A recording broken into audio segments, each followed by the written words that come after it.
अब तक हमने अवयवों का केवल योग पढ़ा था, उसके बाद घटाना पढ़ा था। अब चलिए हम पढ़ते हैं दो अवयवों का गुणन। गुणन किस प्रकार से होता है, यहाँ पर दो अवयव ले लीजिए, जैसे कि यहाँ पर ए ले रहा हूँ मैं 2 5 6,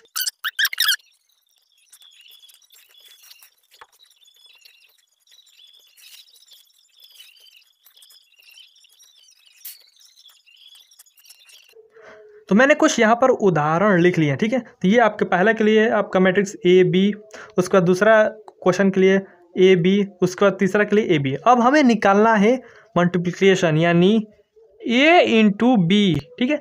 तो इसके लिए क्या क्या नियम होते हैं वो पहले जान लेते हैं। मल्टीप्लिकेशन केवल उसी अवयव से होता है यदि पहले अवयव का स्तंभ तथा दूसरे अवयव का पंक्ति बराबर हो। यानी कहने का मतलब इसका ऑर्डर तो यहाँ पर होगा 2/3 और इसका ऑर्डर होगा 3/3।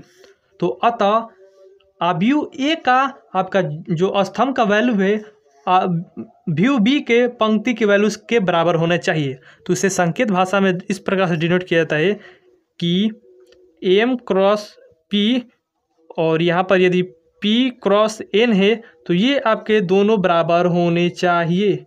ये यदि बराबर है तभी आपका गुणन होगा, और गुणन होने के बाद जो प्राप्त होने वाली संख्या है वो ये होगी m क्रॉस n, ये यहाँ से प्राप्त होगी।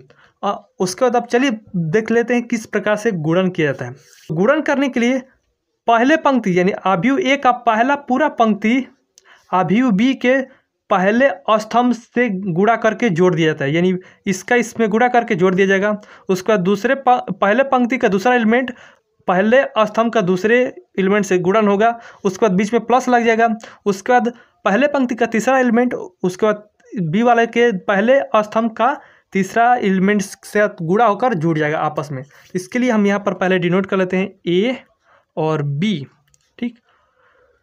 और आप देख लीजिए इससे प्राप्त होने वाला अवयव क्या होगा। तो इससे प्राप्त होने वाला अवयव होगा 2 और क्रॉस 3, यानी आपके 2 पंक्ति होंगे और उसके बाद 3 स्तंभ होंगे। ये चीज़ आप ध्यान रखिएगा, ये आपके लिए बहुत बड़ी वैल्यू हो गई, ठीक। पहला पंक्ति आप में कौन कौन एलिमेंट आ रहा है 2 5 6, और उसके बाद पहला स्तंभ में आपका बी का 3 1 5। ये चीज़ आप क्लियर हो गए। तो 2 का गुणा हम 3 से करेंगे, 2 3 6, उसके बाद बीच में लगा देंगे प्लस। 5 का गुणा हम 1 से करेंगे तो ये हो जाएगा 5। उसके बाद 6 का गुणा हम 5 से करेंगे तो इस बीच में लगा देंगे प्लस, और ये हो जाएगा आपका 30। एक चीज़ अभी भी आपको यदि डाउट हो तो वो क्लियर कर लीजिएगा कि जो पहले अवयव का पहला पंक्ति है ना वो दूसरे अवयव के पहले स्तंभ से गुणा होकर जुड़ता है। अलग अलग एलिमेंटों का आपस में गुणा होगा, उसके बाद वो जुड़ जाएगा। ये आपका कंप्लीट हो गया। उसके बाद इसी पहले पंक्ति का अब दूसरे स्तंभ के साथ गुणा होगा, तो इसका सिंगल इससे गुणा होगा, उसके बाद जुड़ जाएगा। तो ये हो जाएगा 2, उसके बाद ये आपका हो जाएगा 10, और ये हो जाएगा आपका 12 + 12 हो गया। उसके बाद आप देखिए इसमें कुल कितने 3 अवयव हुए। तो अब ठीक पहले ही पंक्ति से अब दूसरे अवयव के तीसरे आपके स्तंभ से गुणा होगा। तो ये हो जाएगा 2 2 2 दिन के यहाँ पर 4, उसके बाद 5 6 30, उसके बाद 6 7 42, ठीक। अब ये तो हो गया आपका कंप्लीट। अब उसके बाद दूसरा पंक्ति का अब कार्यक्रम स्टार्ट होगा। दूसरा पंक्ति फिर इसके पहले स्तंभ से, उसके बाद होने के बाद दूसरे स्तंभ से, उसके बाद तीसरे स्तंभ से, जिस प्रकार से हमने इसे पहला वाला किया। तो इसका गुणन करेंगे तो ये हो जाएगा आपका 9, उसके बाद ये 2, उसके बाद ये आपका हो जाएगा 49। इसका गुणा इससे, इसका गुणा इससे, इसका गुणा उससे, और बीच में प्लस लग गया, ठीक। अब यहाँ से इसी का गुणा इससे किया जाएगा तो ये 3 1 जा 3 हो जाएगा, उसके बाद प्लस ये हो जाएगा आपका 4 इससे, और ये हो जाएगा आपका 18 + 18, ठीक। उसके बाद इसी का इस वाले स्तंभ से तो ये हो जाएगा आपका पहला 6, उसके बाद ये आपका हो जाएगा आपका 12, उसके बाद ये आपका हो जाएगा 63। ये मैंने ब्रैकेट पहले ही छोटा लगा दिया था तो बड़ा कर देंगे, ठीक। उसके बाद जोड़कर इसका वैल्यू प्राप्त होगा तो ये ए और बी इस प्रकार से लिख देंगे। और उसके बाद हम इन्हें जोड़ेंगे कि इसका वैल्यू क्या होगा। तो ये आपका हो जाएगा 11 और ये आपका 30, तो इसको हम 41 दे देंगे। और ये आपका हो जाएगा 22 2 24 हो जाएगा। उसके बाद ये आपका हो जाएगा 70 70 2 72 72 4 76, तो ये हो जाएगा आपका 76। उसके बाद ये जोड़ देंगे तो आपका 11 हो जाएगा और ये 45, तो ये आपका हो जाएगा 56। उसके बाद ये आपका जोड़ देंगे तो ये आपका 21 21 4 आपका हो जाएगा 25, ठीक। उसके बाद ये आपका जोड़ेंगे तो ये आपका 75 6 81, ये आपका अवयव प्राप्त होगा A B, multiplication A B, ठीक। अब यदि मैं पूछूं कि बी ए प्राप्त होगा, यानी मैंने तो अभी तक ए बी निकाला है, अभी मुझे ये प्राप्त करना होगा कि बी और ए हमने निकालिए, इसके लिए क्या होगा। तो अब बी वाला पहला आपका अवयव हो गया, तो पहला अवयव का क्रम क्या है, तो पहला अवयव का 3/3 है, ठीक। उसके बाद अब हमारा दूसरा अवयव ए हो गया, इसका ऑर्डर है 2/3 का। तो आप देख लीजिए इसका अंतिम यानी इसका स्तंभ अवयव ए का, अब अवयव ए अब बी है ना, इसका स्तंभ का वैल्यू 3 है और अवयव ए यानी जो आपका अवयव दूसरा है इसके पंक्ति की वैल्यू 2 है। अतः ये मैच नहीं कर रहे हैं, बराबर नहीं हो पा रहे हैं, ये बराबर नहीं है, तो आपका मल्टीप्लिकेशन नहीं होगा। इनके लिए पहला शर्त है कि जो अवयव ए है उसका स्तंभ और अवयव 2 है उसका पंक्ति बराबर होना चाहिए, तभी मल्टीप्लिकेशन होगा। अब एक मैंने यहाँ पर भी अवयव लिया है, इससे थोड़ा सा देख लीजिए। इसका ऑर्डर है 2/3 और इसका भी ऑर्डर है 2/3। अब देख लीजिए इसमें आपके कुल कितने आपके स्तंभ है, ये हो गया 3 और इसमें आपके कुल कितने पंक्ति है, ये हो गया आपका 2। ये बराबर नहीं कर रहे हैं, लास्ट इसका लास्ट और इसका फर्स्ट जो क्रम है ये बराबर नहीं कर रहा है, इसलिए ये आपका ना तो ये आपका ए बी नहीं होगा, ठीक है। अब उसके बाद हम देख लेते हैं बी ए भी देखना है, तो बी ए के लिए पहले इसका क्रम हो जाएगा 2x3, उसके बाद इसका हो जाएगा 2x3।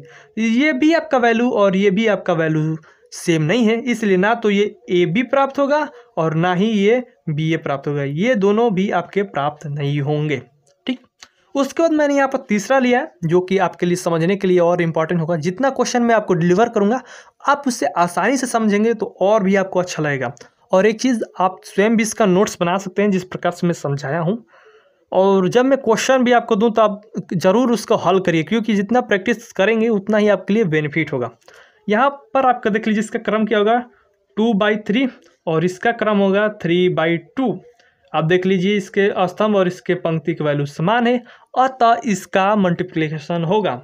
और मल्टीप्लिकेशन होने के बाद आपका प्राप्त मैट्रिक्स का क्रम क्या होगा, अब ये इससे आपका 2 और ये आपका 2, यानी प्राप्त होने वाला मैट्रिक्स 2/2 का बनेगा।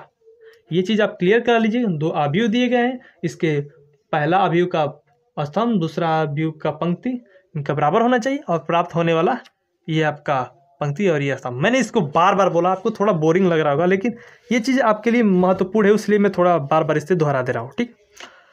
अब चलिए मल्टीप्लिकेशन स्टार्ट करते हैं। पहला पंक्ति और ये पहला स्तंभ गुणा करने के बाद ये हो जाएगा आपका 3 3 जा 9 प्लस ये हो जाएगा 20 प्लस ये हो जाएगा 7। उसको यहाँ से स्टार्ट होगा ये आपका हो जाएगा 6 प्लस ये हो जाएगा 24, ये हो जाएगा आपका 9।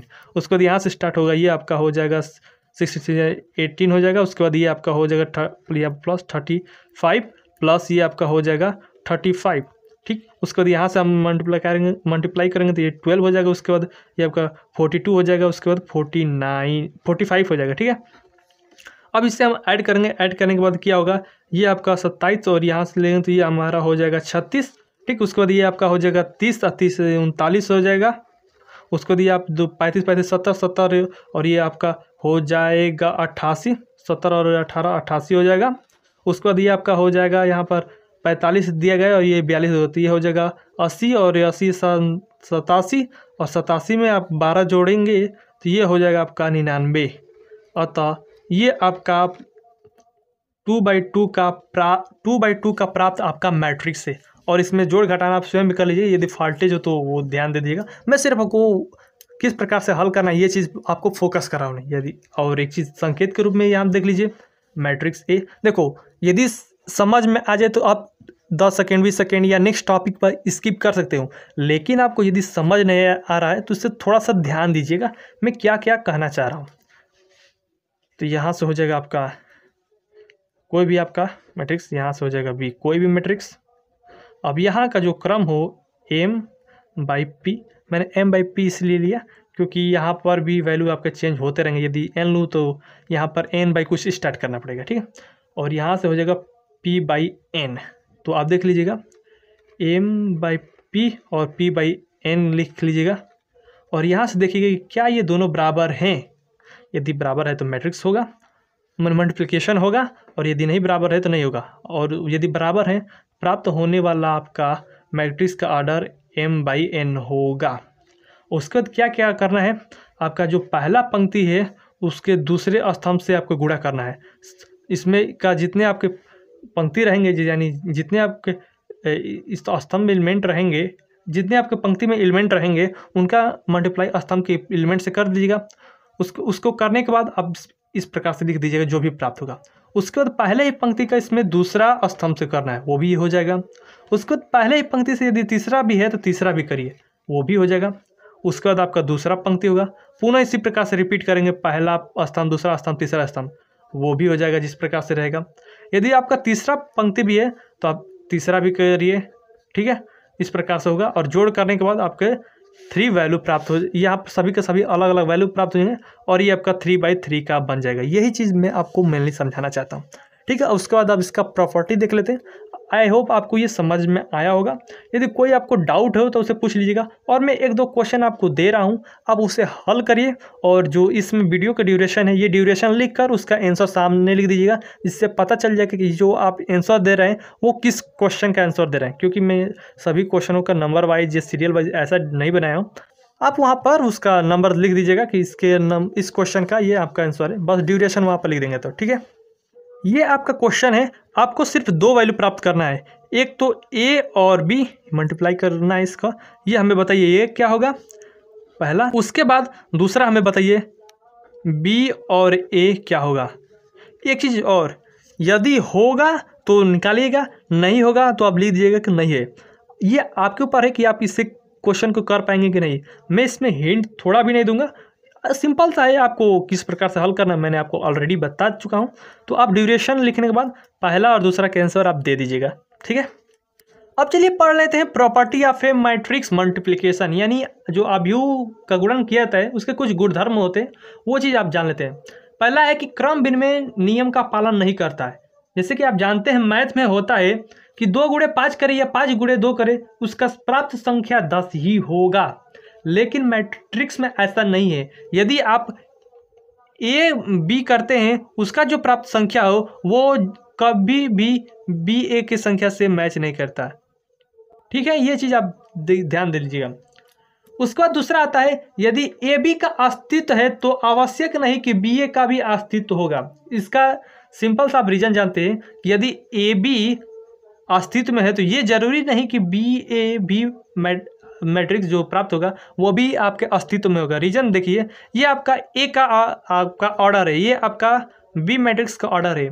यहाँ पर आपके स्तंभ की संख्या और यहाँ के आपके पंक्ति की संख्या बराबर है, इसलिए आपका ए बी आपका संभव है। लेकिन जो ही आप बी ए करना चाहते हैं, यहाँ पर पी और पी क्रॉस एन हो जाएगा और यहाँ पर हो जाएगा एम क्रॉस पी, ठीक। अब यहाँ पर n बराबर m, ये दोनों आपके अलग अलग संख्या है, इसलिए ये आपके गुणन का नियम का नहीं पालन करता है, इसलिए आपका बी ए नहीं होगा। ये चीज़ आसानी से आप समझ लीजिएगा, कभी भी आपको डाउट नहीं होना चाहिए कि ये क्यों कहा जा रहा है। इसका रीज़न आप समझ लीजिए। उदाहरण के लिए मैं यहाँ पर ले लूँ, a बराबर मान लीजिए हो जाएगा 1 2 3 4 5 6, और यहाँ पर मैं ले लूँ b के लिए, b बराबर हो जाएगा आपका 2 और ये 5, ठीक। अब इसका ऑर्डर लिखेंगे तो पहले मैं कहीं एक अच्छे प्लेस इस यहाँ पे लिख रहा हूँ। इसका ऑर्डर हो जाएगा आपका 3/2 का और इसका ऑर्डर हो जाएगा 2/1 का। तो अतः जब आप करने आएंगे मल्टीप्लिकेशन तो पहला का है 3/2 और इसका है 2/1, अतः ये इसका स्तंभ और इसका पंक्ति बराबर है, इसलिए आपका मल्टीप्लिकेशन हो जाएगा। लेकिन जब बी ए का करना चाहेंगे, इसको उल्टा करना चाहें 2/1 और यहाँ पर हो जाएगा 3/1, 3/2। ये आपका 1 और यहाँ पर 3, ये दोनों आपके अलग अलग संख्या है, इसलिए ये आपका BA नहीं हो पाएगा और वहीं आपका AB हो जाएगा, क्योंकि ये आपके नियम का पालन करता है। इसलिए AB अस्तित्व है तो आवश्यक नहीं कि BA भी आपका अस्तित्व होगा। और ये आपके क्वेश्चन बहुत सारे हैं, उससे भी आप देख ले सकते हैं। उसका आपका है, यदि AB तथा BA अस्तित्व में है तो उनका क्रम सामान्य हो आवश्यक नहीं है। इसको चलिए हम समझाते हैं। मान लीजिए कि आपका A हो गया आपका 2/3 का, उसके बाद आपका B हो गया 3/2 का। तो हम इसका मल्टीप्लिकेशन के लिए देख लेते हैं। 2/3 हो गया, उसके बाद यहाँ पर 3/2। तो ये अब आपका स्तंभ और ये आपका पंक्ति बराबर है, पहला का स्तंभ और दूसरा का पंक्ति बराबर है, इसलिए आपका मल्टीप्लिकेशन होगा और इससे प्राप्त होने वाली मैट्रिक्स का क्रम हो जाएगा, यहाँ से हो जाएगा 2 और यहाँ से हो जाएगा 2। यानी जो प्राप्त होने वाला मैट्रिक्स होगा AB का क्रम होगा वो हो जाएगा 2/2। ठीक, 2/2 का हो जाएगा। अब ठीक, मैं BA का भी करना चाहूँ, BA भी अस्तित्व में, जाहिर सी बात है, तो इसके लिए होगा 3/2। पहला इसका ऑर्डर लिखेंगे ना, उसके बाद एक ऑर्डर ये है 2/3। देख लीजिए इसका स्तंभ और इसका पंक्ति, यानी पहले का स्तंभ और दूसरा का पंक्ति बराबर है, इसलिए आपका मल्टीप्लिकेशन होगा। लेकिन आप ये भी तो देखिए कि मल्टीप्लिकेशन होने के बाद जो आपका ऑर्डर प्राप्त होगा वो हो जाएगा 3/3 का। तो यहाँ पर आपका जो प्रॉपर्टी दिया गया है उसमें यही नहीं बताया गया है कि यदि AB अस्तित्व में है और BA अस्तित्व में है तो ये आवश्यक नहीं कि जो आपका अभी होगा उसका क्रम समान होगा। देखिए ये 2/2 का है, ये 3/3 का है, दोनों में चेंज है ना, तो इसलिए कहा गया है कि उनका ऑर्डर सामान्य है। ये जरूरी नहीं है, कभी कभी हो जाता है ऐसा। यदि मैं ले लूँ 2/2 और इधर भी ले लूँ 2/2, तो AB करिए चाहे BA करिए, ये सभी आपका प्राप्त 2/2 का होंगे, तो वो अलग चीज़ है। लेकिन ये आवश्यक नहीं है, ये चीज़ इसमें कहा गया मैंडेटरी नहीं है, ये चीज़ आपको नोटिस करनी चाहिए। उसके बाद अगला दिया है, यदि AB और BA अस्तित्व में है, यानी इनका मल्टीप्लिकेशन करने के बाद वैल्यू प्राप्त हो रहा है और उनका क्रम भी समान हो रहा है, यानी इनका जो क्रम होगा, जो AB का ऑर्डर होगा वो इक्वल होगा BA के ऑर्डर से। ये ऑर्डर की मैं बात कर रहा हूँ, ठीक है, यहाँ पर मैं जिक्र कर रहा हूँ ऑर्डर का। यदि AB है और BA भी, दोनों का वैल्यू कुछ ना कुछ है और दोनों का ऑर्डर भी सामान्य है, लेकिन यह आवश्यक नहीं कि जो AB होगा, इससे जो प्राप्त मैट्रिक्स होगा वो BA के मैट्रिक्स के बराबर होगा। ये आपको थोड़ा सा डाउट कर रहा होगा कि ये क्या चीज़ है, इसको मैं एक एग्जाम्पल द्वारा समझाता हूँ, उसके बाद आपको और क्लियर से समझ आ जाएगा। अब चलिए देख लीजिए, मैंने एक अवयव A लिया और एक अवयव B लिया। अब इसका मैं A और B को वैल्यू प्राप्त कर रहा हूँ, तो ये आपका हो जाएगा। अब इस क्वेश्चन को मैंने हल कर दिया, AB भी निकाल दिया, BA भी निकाल दिया। मैंने इसको फास्ट कर दिया क्योंकि समय बच जाए और आप मल्टीप्लिकेशन करना जानते हैं, मैंने आपको सब विधिवत बता दिया, ठीक है। तो ये आपका पहला AB का वैल्यू है, AB का मैट्रिक्स है, और ये आपका दूसरा BA है। अब देख लीजिए, AB भी अस्तित्व में है और BA भी अस्तित्व में है, इन दोनों का ऑर्डर भी समान है, ये भी 2/2 का है और ये भी 2/2 का है, लेकिन ये दोनों अवयव बराबर नहीं है। यहाँ पर 39 है, ये 47, ये 26 है, ये 22 है, ये 51 है, ये 53 है, ये 27 है, ये 19 है, यानी सभी एलिमेंट अलग अलग है। अतः AB भी है और BA भी है, दोनों का अस्तित्व भी है, ऑर्डर भी समान है, लेकिन ये दोनों मैट्रिक्स समान नहीं है। ये चीज़ आपको बताई गई है, ध्यान रखने वाली बात है, ठीक है। उसके बाद एक दो और इसके प्रॉपर्टी देख लेते हैं। तो अगला प्रॉपर्टी है हमारा जो नेक्स्ट है वो है साहचर्य नियम का पालन करना। तो ये आपका जो मैट्रिक्स का गुणन है ये साहचर्य नियम का पालन करता है, ये होगा ये किसका, ठीक है। साहचर्य नियम में आपका क्या होता है, जैसे कि AB है, यदि उसका मल्टीप्लाई पहले 2 कर ले, उसके बाद हम तीसरा का मल्टीप्लाई करें, वो सेम वैल्यू यदि हम A उसके बाद हम BC मल्टीप्लाई करने के बाद लाए, इसको समझने के लिए आप इसको ऑर्डर के रूप में समझ सकते हैं। मान लीजिए एक ऑर्डर है, इसको समझने के लिए मैं एक ऑर्डर ले लेता हूँ M/N, ठीक है। उसके बाद B का ऑर्डर ले लेता हूँ मैं N/P, उसके बाद C का ऑर्डर ले लेता हूँ मैं P/Q, ठीक है। तो AB का मल्टीप्लाई करेंगे तो AB का जब हम मल्टीप्लाई करने के बाद इसका ऑर्डर निकलेगा वो हो जाएगा M/P उसके बाद यदि हम ए बी में हम सी से मल्टीप्लाई करें, ए बी करने के बाद तो हमारा ए बी उसके बाद सी होगा, तो यहाँ से एम और ये पी है, इसका पी है, तो बराबर होने के बाद से मल्टीप्लाई का रूल को फॉलो करेगा। तो अगला हमारा बनेगा जो मैट्रिक्स, उसका ऑर्डर होगा एम बाई क्यू, ठीक है। इस ऑर्डर से हमारा ए बी सी निकल जाएगा। और यदि हम पहले बी और सी का मल्टीप्लाई करें तो बी सी में हो जाएगा हमारा एन क्रॉस क्यू, हमारा ऑर्डर हो जाएगा। उसके बाद में ए से इसी मैट्रिक्स में मल्टीप्लाई कर दो बी सी मैट्रिक्स में, तो हमारा यहाँ से एम हो जाएगा और यहाँ से हमारा क्यू। आप मल्टीप्लाई करने के बाद जो रिजल्टेंट आता है उसका ऑर्डर जानते हैं, जो रिजल्ट मैट्रिक्स आता है उसका ऑर्डर आप जानते हैं। तो इसका आपका स्तंभ और इसका पंक्ति बराबर है, इसलिए इन दोनों में मल्टीप्लाई होगा और बनने वाला ऑर्डर भी हमारा एम बाई क्यू के ही रूप में बनेगा। तो इसलिए यह हमारा साहचर्य नियम का पालन करता है। हालांकि जब आप मल्टीप्लाई करेंगे तो उसके मैट्रिक्स में भी कोई भी चेंजेस नहीं आएगा। यदि आप पहले ए बी का मल्टीप्लाई करते हैं उसके बाद सी का मल्टीप्लाई करेंगे तो प्राप्त जो मैट्रिक्स होगा उसका ऑर्डर यही है, तो यानी उसके एलिमेंट भी वही होंगे। और यदि हम बी सी का मल्टीप्लाई करने के बाद ए का मल्टीप्लाई बाद में करेंगे तो उसका भी जो रिजल्टेंट आएगा उसका भी मैट्रिक्स का ऑर्डर सेम उतना ही आता है। इसलिए यह साहचर्य नियम का पालन करता है। आप इसे और भी उदाहरणों में और क्वेश्चनों में बुक में दिया है, उसमें आप देख सकते हैं। छठा है आपका यह योग वितरण नियम का पालन करता है, जिसमें आपके दो वितरण नियम होता है, एक बाह्य वितरण नियम, एक दाह्य वितरण नियम। तो ये दोनों नियमों को पालन करता है। मान लीजिए मैं कोई तीन एलिमेंट ले लूँ, तीन एलिमेंट नहीं तीन मैट्रिक्स ले लूँ, ए बी और सी। तो हमें पहले आपका बाह्य वितरण नियम बताने के लिए हम ये दिखाना होगा, ए का मल्टीप्लाई करेंगे यदि हम बी और सी मैट्रिक्स को जोड़ दें, मान लीजिए बी और सी मैट्रिक्स को जोड़ दें, उसके बाद हम मैट्रिक्स ए से मल्टीप्लाई करेंगे तो वो उतना ही आएगा। यदि हम ए बी का मल्टीप्लाई करें उसके बाद हम ए सी का मल्टीप्लाई करें। इसको समझने के लिए हम पहले इन तीनों का ऑर्डर आपको बता देते हैं, उसके बाद आपको समझ आएगा। क्योंकि ऑर्डर क्या होना चाहिए, यहाँ पर हम दोनों को जोड़ रहे हैं तो इसलिए हमारा बी और सी का ऑर्डर समान होना चाहिए। सी और बी का ऑर्डर मान लीजिए यहाँ पर मैं क्या ले लूँ, पहले वाला का ऑर्डर ए का मान लीजिए ऑर्डर में ले लेता हूँ यहाँ पर एम बाई एन, ठीक है, एन बाई एन, तो एम बाई एन का हो गया। उसके बाद हम जो भी आपका यहाँ पर सी और बी में लेंगे उसका पहला आपका जो ऑर्डर होगा, जो पहला पंक्ति होगा उसका संख्या n के बराबर होनी चाहिए, यानी n बाई उसके बाद यहाँ पर कुछ भी ले सकते हैं, तो मैं यहाँ पर ले लेता हूँ p, ठीक है। तो मैट्रिक्स ए का आपका जो ऑर्डर होना चाहिए वो m बाई n के रूप में होना चाहिए, तभी ना इनमें जाकर मल्टीप्लाई करेंगे तो यहाँ का स्तंभ और इनके पंक्ति से बराबर होगा। और यहाँ पर भी देख लीजिए, और ये दोनों का ऐड हो रहा है तो इसलिए दोनों का तो बराबर होगा। अतः ए का ऑर्डर, मैट्रिक्स ए का ऑर्डर ये होगा और मैट्रिक्स सी और बी का ऑर्डर इस प्रकार से आप ले सकते हैं। बस इसमें क्रम यहाँ पर ध्यान दीजिएगा, पंक्ति और स्तंभों की कुल कितनी संख्या होनी चाहिए। तो ये हमारा बाह्य वितरण नियम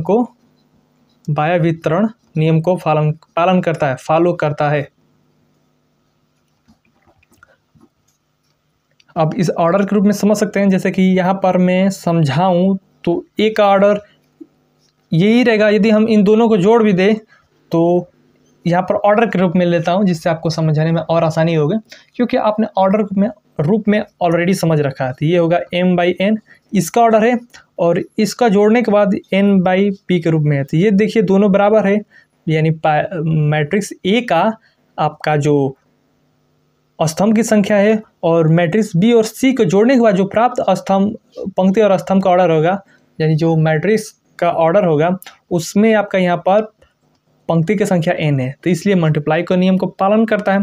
और यहाँ पर ए और बी को समझते हैं तो डायरेक्ट यहाँ पर समझ लिए, यहाँ का इससे हो जाएगा, ये पालन करेगा, और यहाँ यही सेम, इससे दोनों में सेम है, तो इसलिए ये बाह्य वितरण नियम का पालन करता है।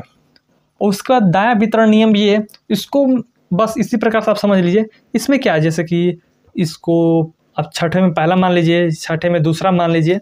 इसमें आपका क्या होगा, यदि आपका इसको बी और सी, हम बी या सी ही लेना चाहें या फिर कोई और लेना चाहें, तो मान लीजिए मैं बी और सी ले लेता हूँ, और बी और सी का सेम ऑर्डर है n बाई पी का। तो हमें अब यहाँ पर एक दूसरा नियम, दूसरा मैट्रिक्स लेना है, तो मैं यहाँ पर ले लेता हूँ ए। ठीक है, तो अब ए में आपका जो भी मैट्रिक्स होगा, अब यहाँ पर उसका ऑर्डर लिखा जाएगा। तो यहाँ पर हमें पहला पी होना चाहिए, उसके बाद क्रॉस यहाँ पर कुछ भी ले सकते हैं। तो यहाँ पर मैं ले लेता हूँ एम। तो यदि हम बाएं में लेते हैं, बाएं तरफ यदि ए लेते हैं, तो इसमें आपका जो आपका स्तंभ की संख्या वो बराबर होनी चाहिए। यदि हम दाएं तरफ लेते हैं, ये दाएं वितरण नियम है,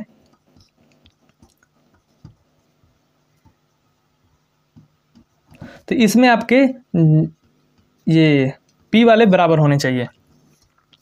तो यहाँ से आप समझ सकते हैं। तो ये आपका ए का हो गया, मैट्रिक्स ए का ऑर्डर हो गया, और ये आपका बी और सी का ऑर्डर हो गया।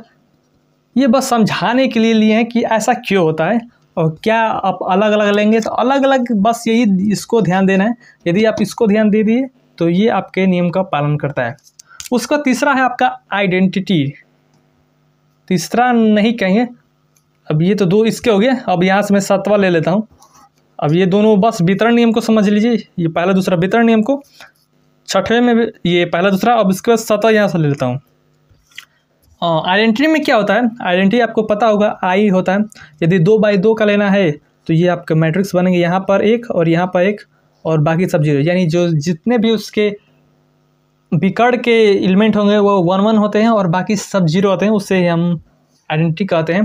अब इसमें हम कोई एक मैट्रिक्स गुणा कराते हैं, ये 2x2 ऑर्डर का ये आपका आइडेंटिटी है, तो आपके जो मैट्रिक्स भी लेंगे वो 2x2 का ही लेंगे।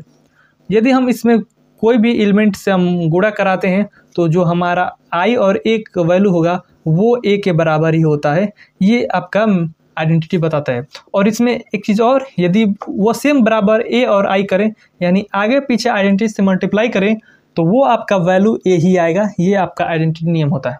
और यदि हमें आइडेंटिटी 3 का लेना है तो आपका मैट्रिक्स भी 3x3 का होना चाहिए, चाहे उसे दाएं तरफ गुणा कराइए या बाएं तरफ, वो आपका सेम ही वैल्यू ए ही प्राप्त होगा। अब यहाँ पर मैट्रिक्स ए में क्या एलिमेंट है वो आप देख लीजिएगा। ये सब इसके प्रॉपर्टी हैं। और इस वीडियो में बस इतना ही, क्योंकि ये वीडियो ऑलरेडी बहुत ज़्यादा लंबी हो चुकी है। तो मुझे लगता है आपको ये सारी चीज़ें समझ आई होंगी। यदि समझ नहीं आई तो आप इससे हमसे पूछ सकते हैं।